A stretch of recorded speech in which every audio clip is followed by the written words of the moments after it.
Hello കൂട്ടുകാരെ, 99 പോർട്ടലിൻ്റെ urgent energy കളക്റ്റീവായിട്ടുള്ള energy channelling ആണ്. New moon കഴിഞ്ഞിങ്ങോട്ടുള്ള ദിവസങ്ങൾ പിന്നെയും ഹെവി എനർജീസ് ആണ്. ഡി എഫ് എനർജി ഫീൽ ആവുന്നത്, ഫെമിനൈൻ എനർജി ഫീൽ ആവുന്നത്. വളരെയധികം ഒരു ലോസ്റ്റ് ആയിട്ട് ഫീൽ ആവുന്നുണ്ടായിരിക്കാം. പഴയ സമയത്ത്, അതായത് നമ്മൾ ഓൾറെഡി ഹീൽ ചെയ്തു എന്ന് വിചാരിച്ചിരുന്ന പലതരത്തിലുള്ള ഫെയേഴ്സ് സർഫേസിൽ വരുന്നുണ്ടായിരിക്കാം. ഹെൽത്ത് ഇഷ്യൂസ് സർഫേസിൽ വരുന്നുണ്ടായിരിക്കാം. ട്രോമാസ് സർഫേസിൽ വരുന്നുണ്ടായിരിക്കാം. ഇൻ പെർട്ടിക്കുലറായിട്ട് ആങ്കർ ഇഷ്യൂസ് ഭയങ്കരമായിട്ട് സർഫേസിൽ വരുന്നുണ്ടായിരിക്കാം. അതേപോലെ തന്നെ ഫ്യൂച്ചറിനെ കുറിച്ചൊരു ക്ലാരിറ്റി കാണില്ല ഡി എഫ്സിന് കളക്റ്റീവായിട്ട്. അതായത് ലൈഫിൽ ടോട്ടലി ഒരു ഔട്ട് ഓഫ് ബാലൻസ് ഫീൽ ചെയ്യുന്നുണ്ടായിരിക്കാം. ഉറക്കമില്ലായ്മ കാണാം, അതല്ലെങ്കിൽ ഉറക്കം, അതായത് പകലും രാത്രിയും ഉറങ്ങാനുള്ള ഒരു ടെൻഡൻസി, കണ്ണുകളിൽ പെയിന്, ഒരു ബ്രേക്ക് എടുക്കാൻ തോന്നുക, ഒന്നും ചെയ്യാനുള്ള ഒരു മാനസികാവസ്ഥയിലല്ലാതെ നമ്മളൊരു പഴയ ടൈം ലൈനിലേക്ക്, അതായത് നമ്മളുടെ ആ ഒരു ഓൾഡ് വേർഷനിലേക്ക്, ഒരു ഡിസ്ട്രോട്ടഡ് എനർജിയിലേക്ക് എത്തപ്പെട്ടു എന്ന ഒരു ഫിയർ വരുന്നുണ്ടായിരിക്കാം. പേർജിങ് നടക്കുന്നുണ്ടായിരിക്കാം.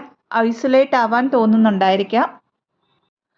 കണ്ണുകളിൽ നിന്നും വെള്ളം ഒഴുകിക്കൊണ്ടിരിക്കുന്നുണ്ടായിരിക്കാം. ഏതെങ്കിലും ഒരു ഇൻഫെക്ഷൻ വന്ന പോലെ കണ്ണുകളിൽ നീറ്റൽ, ഇച്ചിങ്, ഡാർക്ക് സർക്കിൾസ്, അതായത് പകലും രാത്രിയിലും അത്രയും റെസ്റ്റ് എടുത്തിട്ട് പോലും നന്നായിട്ട് ഡാർക്ക് സർക്കിൾസ് വിസിബിലിറ്റിയിൽ വരുന്നുണ്ടായിരിക്കാം.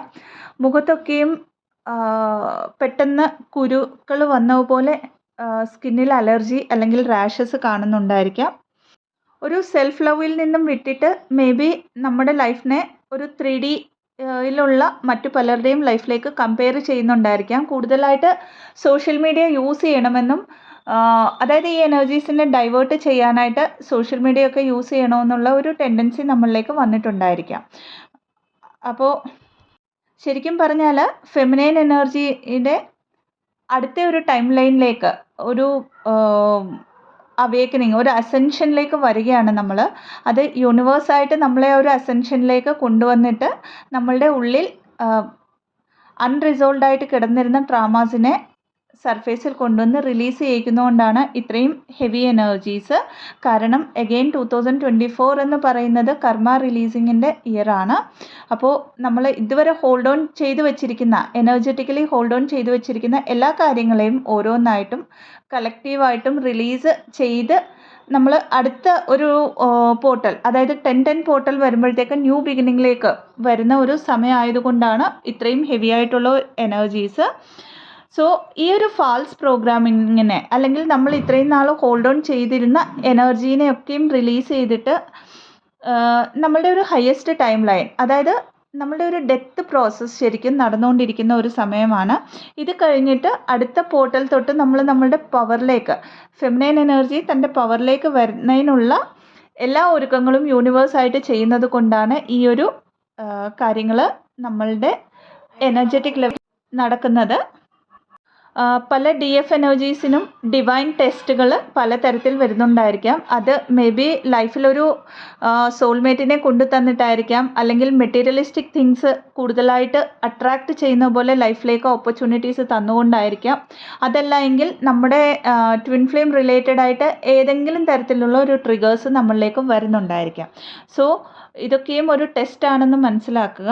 കാരണം ആ ഒരു ഫാൾസ് പ്രോഗ്രാമിനെയും പിന്നെയും നമ്മൾ ആ ഒരു ഫാൾസ് പാറ്റേണെ ലെറ്റ് ഗോ ചെയ്യേണ്ട സമയം, അതായത് ഒരു 3D ഓറിയൻറ്റഡ് ആയിട്ട് തിങ്കിങ് പാറ്റേണെ ലെറ്റ് ഗോ ചെയ്യേണ്ട സമയം വന്നതുകൊണ്ടാണ് അങ്ങനെ ഒരു ടെസ്റ്റും, ആ ഒരു ടെസ്റ്റിലൂടെ ഗോ ത്രൂ ആയിട്ട് നമ്മൾ നെക്സ്റ്റ് ലെവലിലേക്ക് വരണോ അല്ലെങ്കിൽ സെയിം ലെവലിൽ പിന്നെയും കുറച്ച് നാളൂടെ വർക്ക് ചെയ്യണോ എന്നുള്ളത് ഡിസൈഡ് ചെയ്യാനായിട്ടാണ് ഈ ഒരു ടെസ്റ്റ് നടക്കുന്നതെന്ന് മനസ്സിലാക്കുക.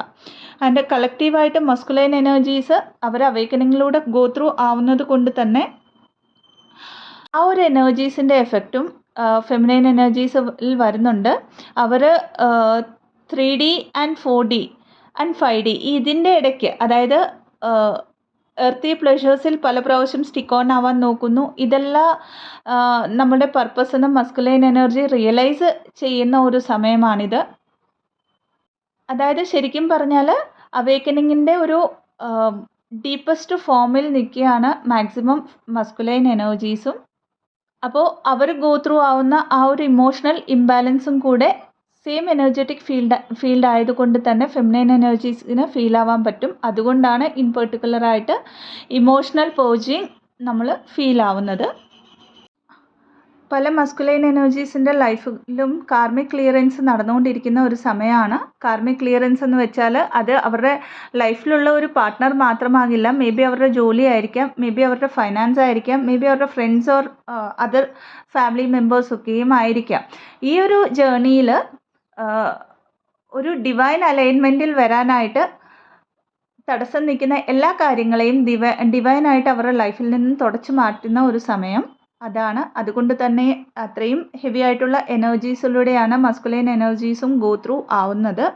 അതുപോലെ തന്നെ കുറച്ച് മസ്കുലൈൻ എനർജീസ് ഇതെല്ലാം മനസ്സിലാക്കിയിട്ടും, അതായത് ഈ ജേർണിയെക്കുറിച്ചൊക്കെ മനസ്സിലാക്കിയിട്ടും ആക്ഷൻ ഓറിയൻറ്റഡ് ആയിട്ട് വരാതെ 3Dയിൽ സ്റ്റിക്ക് ഓൺ ആവാനായിട്ട് ട്രൈ ചെയ്യുന്ന മെറ്റീരിയലിസ്റ്റിക് ആയിട്ടുള്ള മസ്കുലൈൻ എനർജീസ് അവരുടെ ലൈഫിൽ ഒരു ഡിവൈൻ ഇൻ്റർവെൻഷൻ നടക്കുന്ന ഒരു സമയം ആയതുകൊണ്ട് തന്നെ എഗെയിൻ അവിടെ ഒരു ഹെവി എനർജീസ് ആണ് മസ്കുലൈൻ എനർജി ഫീൽ ആവുന്നതും സെയിം എനർജിയുടെ ഇമ്പാക്റ്റ് ഫെമിനൈൻ എനർജിയുടെ എനർജി ഫീൽഡിലും നമുക്കും ഫീൽ ആവാൻ പറ്റും.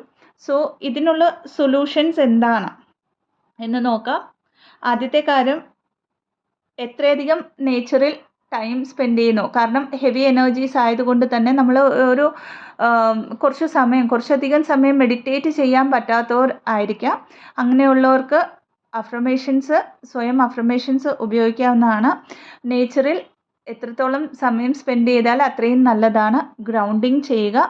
ഇതല്ലാതെ ഇത് ശരിക്കും ഡിവൈൻ ടെസ്റ്റിൽ ഈ പ്രോസസ്സിൽ ഫെമിനൈൻ എനർജിക്ക് എത്രത്തോളം വിശ്വാസമുണ്ട് എന്നുള്ള ഒരു കാര്യവും കൂടെ ആണ് ടെസ്റ്റ് ചെയ്യപ്പെടുന്നത്. സോ ഇതൊരു ഡിവൈൻ ജേർണി ആണെന്നും ഈ ഒരു പ്രോസസ്സിൽ അൾട്ടിമേറ്റ് വിശ്വാസമുണ്ടെന്നും വിചാരിച്ചുകൊണ്ട് ജേർണിയെ പിന്നെയും സറണ്ടർ ചെയ്യുക. ഇൻ പെർട്ടിക്കുലറായിട്ട് സ്വയം ഫോർഗീവ്നെസ് കൊടുക്കുക. അതേപോലെ തന്നെ DMന് ഫോർഗീവ്നെസ് കൊടുക്കുക. ആൻഡ് നിങ്ങളിൽ എന്തൊക്കെ ഓൾഡ് പാറ്റേൺസ് ആണ്, ഓൾഡ് തോട്ട് പാറ്റേൺ ആണ് നിങ്ങൾക്ക് ആ ഒരു യൂണിയൻ്റെ ടൈം ലൈനിലേക്ക് ജമ്പ് ആവാനായിട്ട് ഹെൽപ്പ് ചെയ്യാതിരിക്കുന്നത്, അതൊക്കെ ഒന്ന് ജേർണലിംഗ് ചെയ്തിട്ട് ആ കാര്യങ്ങളെയൊക്കെ നമ്മൾ ലെറ്റ് ഗോ ചെയ്യുകയാണെങ്കിൽ വളരെ ഈസിയറായിട്ട് ഈ ഒരു സമയത്തിൽ നമ്മളുടെ ഹീലിംഗ് വർക്കും നമുക്ക് ചെയ്യാൻ പറ്റും.